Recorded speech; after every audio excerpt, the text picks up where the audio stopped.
Timeline, 5000 ans d'histoire, Richard Fremder. Le pouvoir développe une large administration qui intègre à ses différents échelons de nombreux Égyptiens locaux pour recenser et mesurer les récoltes, calculer les impôts bien sûr, et noter les dates de paiement. Les agents royaux tiennent à jour des registres où sont consignés le nom du possesseur du champ, la surface totale des terres ensemencées, les différentes cultures pratiquées, le taux d'imposition et le montant total de l'impôt. Pour nous, c'est extrêmement important, on a tout ça. Ils sont aussi notés le montant des semences prêtées par la couronne, les dates des paiements effectués pour leur remboursement et pour les impôts. Toutes ces informations sont quand même recueillies par des scribes égyptiens, contrôlés par des contremaîtres pour éviter les fraudes et les abus des fonctionnaires.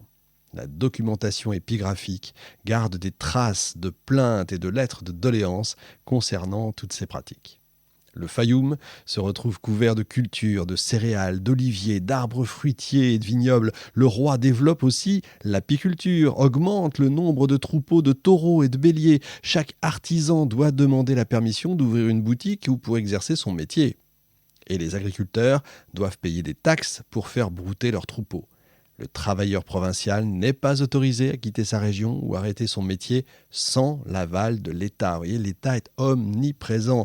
Tout est consigné dans des registres. L'administration contrôle tout. La pêche, le vin, l'huile, la bière, l'exploitation des mines, le marché des étoffes, les parfums, les aromates. Elle surveille aussi l'extraction des pierres semi-précieuses, de l'albâtre, le basalte et des matériaux de construction achetés en Haute-Égypte et vendus à Alexandrie. L'importation de tous les produits est soumise à de fortes taxes. Le palais perçoit une partie des récoltes. En fait, beaucoup de propriétaires cultivent leurs terres sans payer de taxes, hormis bien entendu les Égyptiens. Malgré tout, ces Égyptiens profitent pleinement quand même de la bonne gestion du pays. Les simples employés sont protégés par leur patron et eux-mêmes sont protégés par le roi lui-même. En cas de mauvaise récolte, ou de manque d'argent pour payer les employés, eh bien le palais ouvre ses greniers et ses caisses. Le principal administrateur des temples est ce qu'on appelle l'épistate. Il est nommé à vie et il transmet son poste à son fils. Les prêtres reversent une partie des récoltes au palais et le roi décide de la date du conseil des prêtres qui se tient à Memphis. Dans le domaine juridique, les juges qu'on appelle les laocrites tranchent les litiges entre les Égyptiens. Dits crématistes, c'est le nom qu'on leur donne, jugent les Grecs, tandis que le koinon dikasterion s'occupe des litiges qui opposent les étrangers entre eux. On peut aussi demander le secours d'épistratèges, des fonctionnaires. Les épimélètes, les basilicogrammes sanctionnent les citoyens travaillant pour le palais. Vous voyez, à chaque fois, il y a une juridiction spécifique, mais à cause de la multiplication des tribunaux, les affaires se compliquent et traînent en longueur. C'est évident, c'est comme partout. Les tribus versées par les peuples soumis sont stockées, eux, dans les greniers provinciaux avant d'être transférées dans le trésor royal. Et on y ajoute les taxes prélevées sur la marchandise contrôlée par l'État. Les nouvelles villes, comme Alexandrie, Naucratis et Ptolémaïs, sont organisées de la même façon. Elles frappent monnaie et tiennent compte des décisions, évidemment, du palais. Elles sont gérées par une assemblée du peuple, un sénat et 6 pritanes qui se réunissent en conseil. Il ne faut pas oublier les responsables du trésor, les policiers qu'on appelle les astinomes, les thesmophylaques ou les nomophylaques. Le roi peut être assisté par un préfet de la ville, la Kora, partie de la terre royale, est divisée entre de nombreux propriétaires, mais cette division prend le soin de laisser au roi la plus grande surface. Les récoltes de certains terrains sont versés au temple, devenant la possession des dieux. Les impôts, trop nombreux comme toujours, accablent la population qui doit payer la taxe foncière, une taxe sur les demeures, les vergers, les vignobles, les loyers, le bétail, le droit d'exercer un métier, sans oublier celle qui rémunère les policiers, les scribes, les taxes aux douanes, une autre pour le changement d'habitation, etc., etc.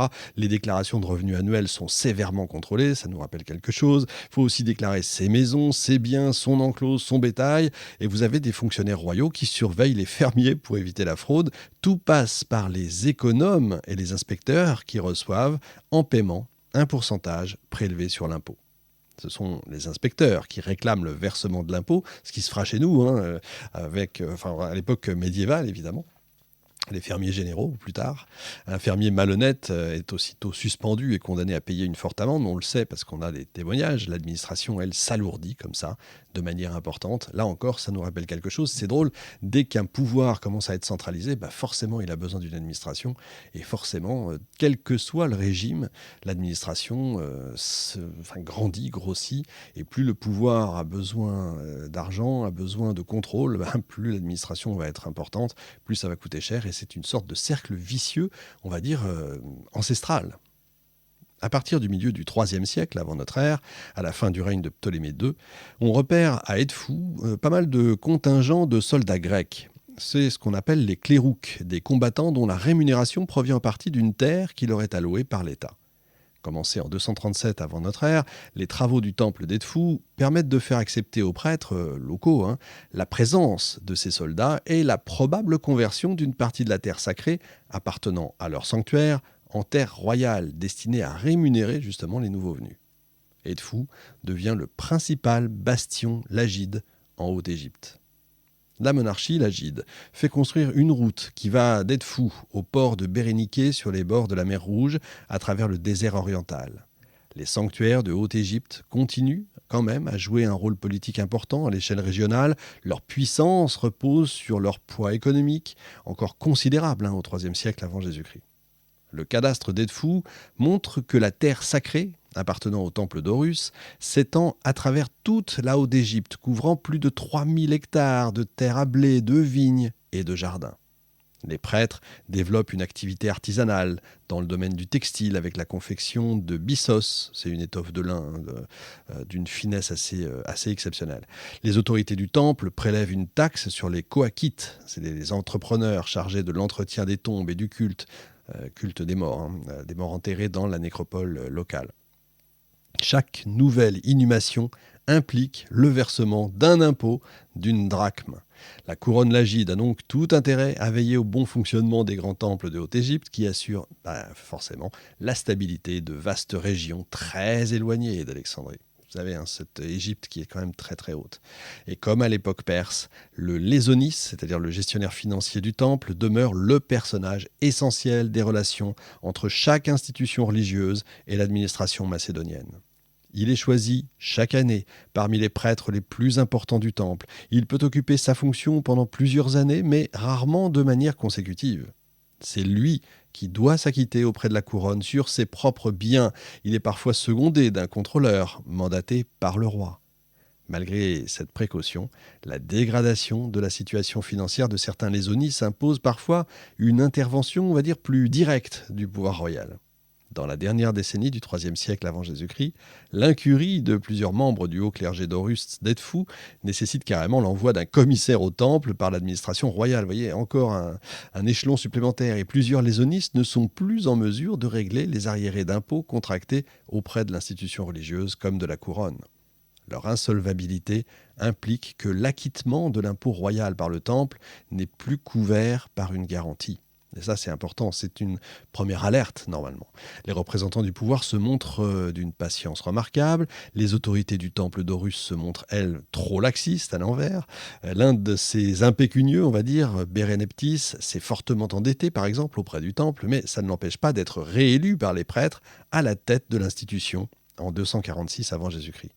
Ses frères, Piniris, Ptomphis, lui succèdent. 20 ans plus tard, la dette n'est toujours pas réglée. En novembre 224 avant Jésus-Christ, les possessions des grands prêtres endettés sont répertoriées par les services financiers du temple, c'est comme ça qu'on a tout, et placées sous scellé. Les commissaires sont alors dépêchés sur place par l'administration royale pour aider les autorités du temple à saisir et vendre les biens des notables endettés. Ça va jusque-là. La couronne agit aussi en amont, en appuyant la candidature des prêtres qu'elle juge les plus fiables. Smendès, par exemple, issu d'une lignée de prêtres de second rang, devient comme ça l'adjoint du Lysonis et intègre le collège des anciens du puissant temple d'Amon de Thèbes.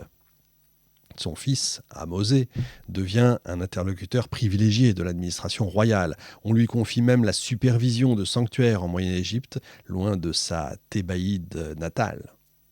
Et puisant dans le vivier de ses interlocuteurs locaux ou mandatant des agents extérieurs, l'autorité royale est attentive à ce que les temples puissent non seulement s'acquitter de leurs devoirs à son égard, entendez de l'argent, mais veille aussi à leur bon fonctionnement interne. De ce point de vue, les sanctuaires sont donc traités comme faisant partie intégrante, si vous voulez, de l'administration royale. À la fin, seule la détention de terres et de revenus propres distingue les temples égyptiens des autres parties de l'administration lagide. Timeline, 5000 ans d'histoire, Richard Fremder.